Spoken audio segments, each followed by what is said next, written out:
নমস্কার বন্ধুরা, মনিকা রান্নাঘরে আপনাদের সবাইকে জানাই স্বাগত।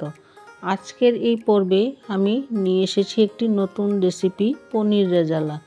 যে কোনো নিরামিষ দিনে অতি কম সময়ে সহজেই বানিয়ে নেওয়া যায় এই রেসিপিটি। তো চলুন দেখা যাক কিভাবে বানায় এই রেসিপি পনির রেজালা। পনির রেজালা বানানোর জন্য আমি এখানে 400 গ্রাম পনির নিয়ে বড় বড় টুকরো করে কেটে নিয়েছি। আপনারা আপনাদের ইচ্ছে মতো শেপে কেটে নেবেন।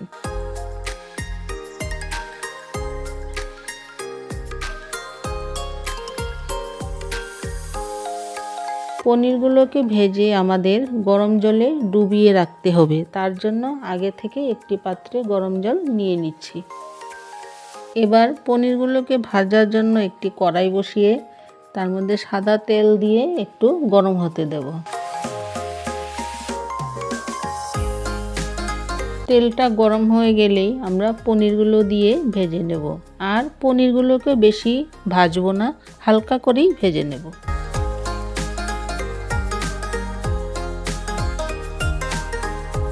পনিরগুলো ভাজা হয়ে গেলে আমরা নামিয়ে নেব।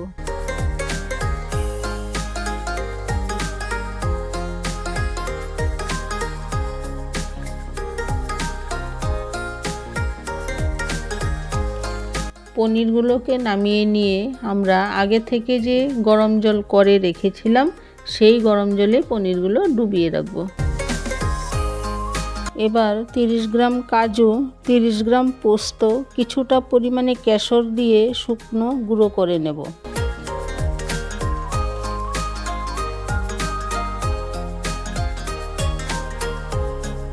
এভাবে শুকনো গুঁড়ো করে নিয়ে পেস্ট করলে পেস্টটা মসৃণ হয়। এবার 8-10টি কিশমিশ, 6টা কাঁচা লঙ্কা, সামান্য পরিমাণে জল দিয়ে একটি মসৃণ পেস্ট তৈরি করে নেব। সেই পনির ভাজা তেলটা দিয়ে আমরা রান্নাটা করে নেব। আর সেই তেলে 1 চা চামচ ঘি দিয়ে আমরা ঘি আর তেলটাকে গরম হতে দেব।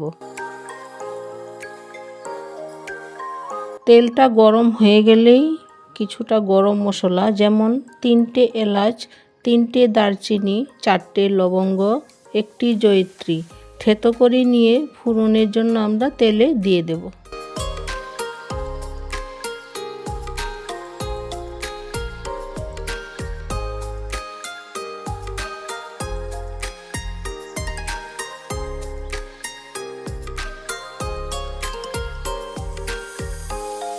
ফোড়নটা ভাজা হয়ে গেলে আমরা তৈরি করে রাখা পেস্টটা এর মধ্যে দিয়ে দেব। যেহেতু আমরা কাজু ব্যবহার করেছি তার জন্য গ্যাসের ফ্লেমটা লোতে রাখবো আর ঘন ঘন নাড়তে থাকবো। অল্প পরিমাণে গরম জল নিয়ে মিক্সিতে লেগে থাকা মশলাটাও আমরা ধুয়ে এর মধ্যে দিয়ে দেব আর ভালো করে নেড়ে নেব।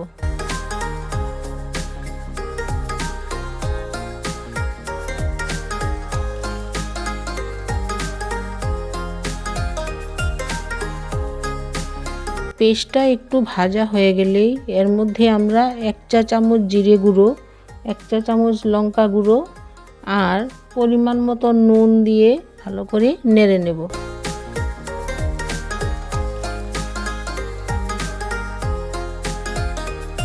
একটু নেড়ে নিয়ে ফেটিয়ে রাখা টক দই আমরা 2 চা চামচ এর মধ্যে দিয়ে দেব। দিয়ে আবারও একটু ভেজে নেব।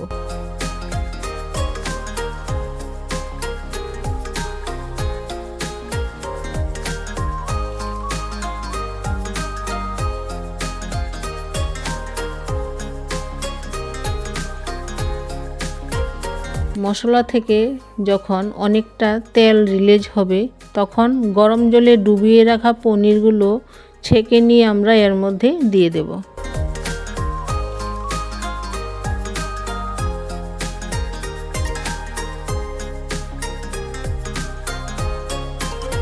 যেহেতু গ্রেভিটা আমাদের অনেকটাই ঘন হয়ে গিয়েছে তার জন্য অল্প পরিমাণে গরম জল দিয়ে আমরা ভালো করে মিশিয়ে নেব।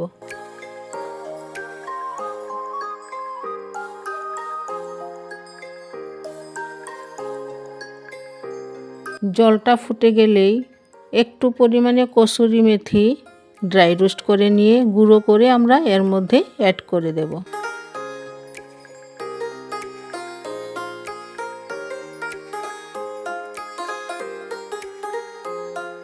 তৈরি হয়ে গিয়েছে আমাদের নিরামিষ দিনের সুস্বাদু পনির রেজালা রেসিপিটি। যে কোনো স্পেশাল অকেশানে বা নিরামিষ দিনে এই রেসিপিটি আপনারা ঘরে অবশ্যই ট্রাই করে দেখবেন আর কমেন্ট বক্সে জানাবেন কেমন হয়েছে। ভিডিওটি ভালো লাগলে লাইক শেয়ার করবেন আর চ্যানেলটি সাবস্ক্রাইব করবেন। দেখা হচ্ছে পরের ভিডিওতে। ধন্যবাদ।